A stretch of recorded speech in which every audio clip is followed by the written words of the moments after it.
Samuel, a gente sabe que a pandemia continua e, felizmente, a vacinação contra a Covid-19 também tem avançado. Só que no meio dessa vacinação surgem fatos complicados e temerosos, como naquele caso do mês passado nós mostramos aqui.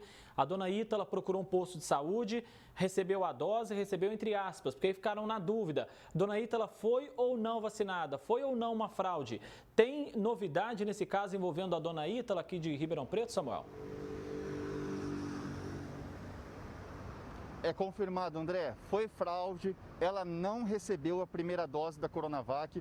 A dona Ítala, de 83 anos, que a gente contou a história dela lá no dia 8 de março, ela procurou a UBS do Jardim Juliana, na zona leste de Ribeirão Preto, para tomar a primeira dose da vacina.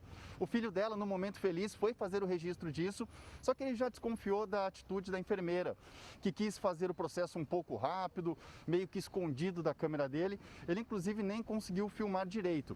Aí, quando ele viu essas imagens em casa, no celular, levantou a dúvida, porque não dava para ver que o líquido imunizante foi injetado na dona Ítala.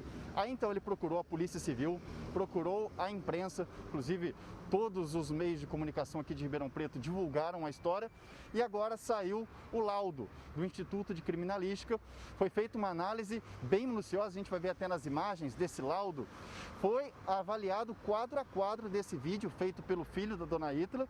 E então, com essa análise milimétrica, podemos dizer assim, foi constatado sim que o imunizante não foi injetado na senhora de 83 anos.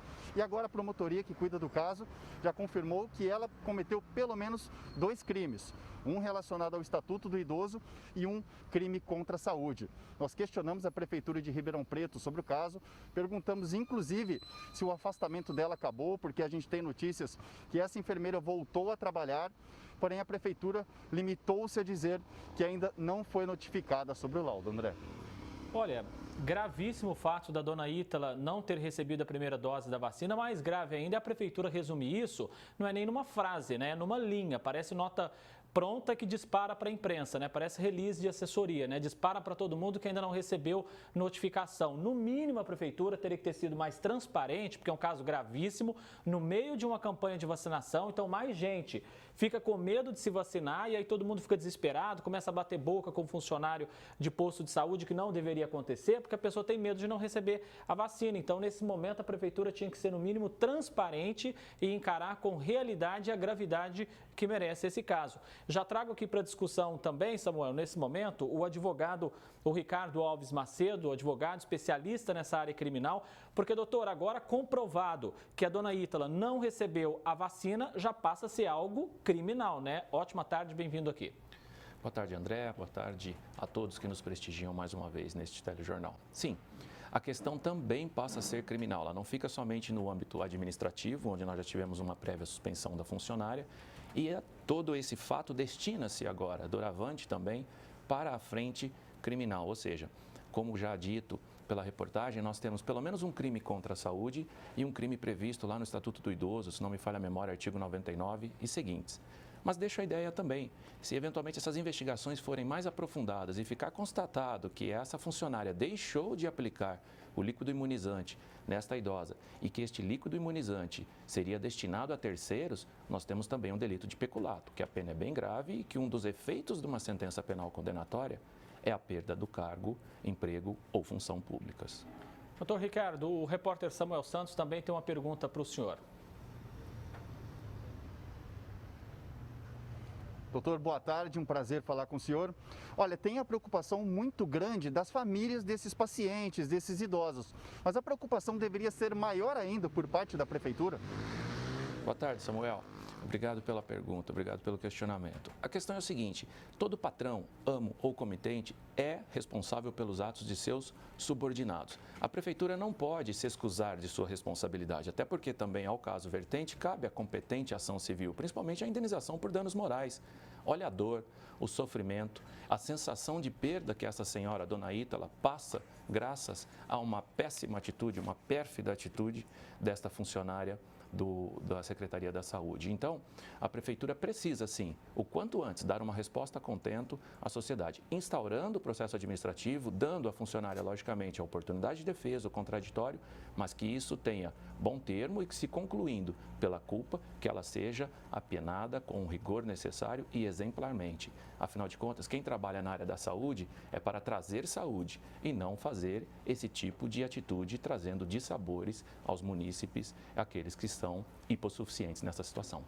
Doutor Ricardo, muito dinheiro tem sido investido nessas vacinas e aí começa a surgir esses casos suspeitos em toda a nossa macro-região. É saúde e dinheiro público envolvido, ou seja, precisaria ter mais atenção do poder público. Nós precisamos sempre fiscalizar mais. Infelizmente, o brasileiro não traz como livro de cabeceira a educação.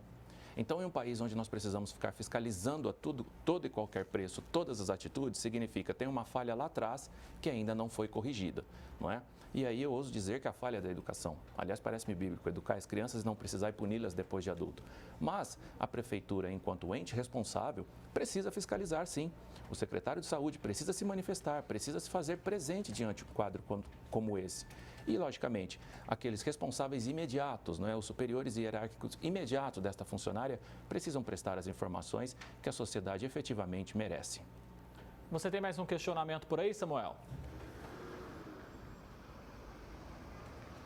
Sim, doutor Ricardo, gostaria de ver com o senhor como é que é agora o papel da promotoria, do Ministério Público.